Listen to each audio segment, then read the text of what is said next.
Welcome viewers to Naughty Said Weekly News Roundup. The Nagaland Baptist Church Council (NBCC) has expressed concern over the government's decision to temporarily relax the Nagaland Liquor Total Prohibition (NLTP) Act during the 10-day Hornbill Festival, allowing tourists access to alcohol.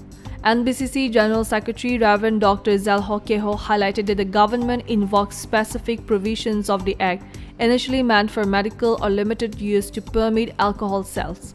Reverend Keho acknowledged the unsuccessful implementation of the NLTP Act, leading to a random inflow of liquor, and noted a persistent tug-of-war between the church and the state over whether to lift or strengthen the Act. While proponents argue lifting the ban could boost the state's revenue, critics point to alcohol's destructive impact on families and society, emphasizing that Nagaland's identity should not be tied to alcohol consumption. Reverend Keho questioned whether relaxing the act for tourism was justified, asserting that tourists visit Nagaland for its culture and heritage, not for alcohol. He cautioned against creating the impression that tourism and alcohol are intertwined, which he said could make visitors feel complicit in a larger issue. On the third anniversary of the Otting massacre, the Global Naga Forum (GNF) has called for the repeal of the Armed Forces Special Powers Act (AFSPA), which it described as a law enabling violence and oppression in Nagaland and the Northeast region. On December 4, 2021, 14 civilians were killed by the Indian Army in Otting village, Mon district. GNF stated this atrocity, committed under the protection of the draconian AFSPA, remains an indelible scar on the Naga people's conscience. The forum criticized the Union Home Minister's dismissal of the massacre as a mistaken identity incident, calling it a denial of justice and humanity.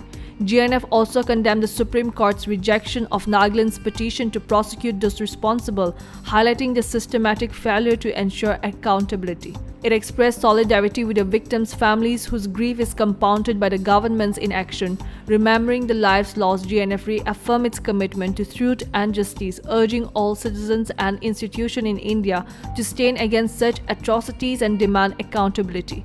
The forum emphasized justice delayed must not become justice denied and called for the cries for justice from Otting to resonate across the nation.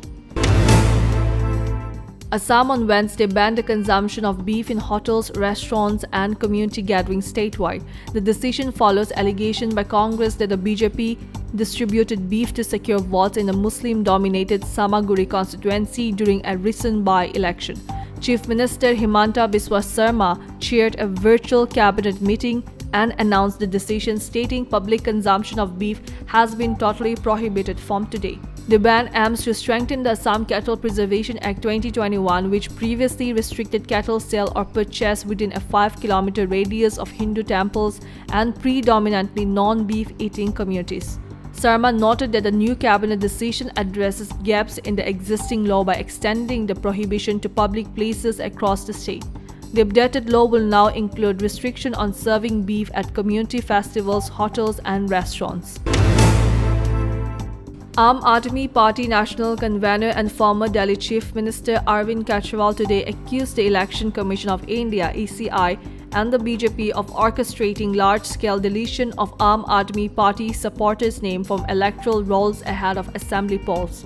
Addressing a press conference, Kejriwal threatened legal action and vote to safeguard voting rights. He claimed booth-level officers (BLOs) received BJP-forwarded lists for voter deletion, with 11,000 names reportedly removed from the Shadara constituency.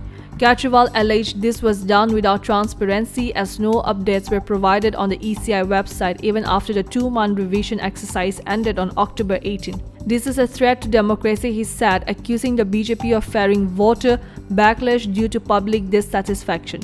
Kejriwal warned BLOs and assistant returning officers (AROs) against cooperating in alleged malpractice, cautioning them about potential legal consequences under the Representation of People's Act and Bharatiya Nyaya Sanhita. Kejriwal also claimed a BJP insider tipped him off, alleging the actions indicated BJP's pre-election fear of defeat. He urged the ECI to act and protect its credibility.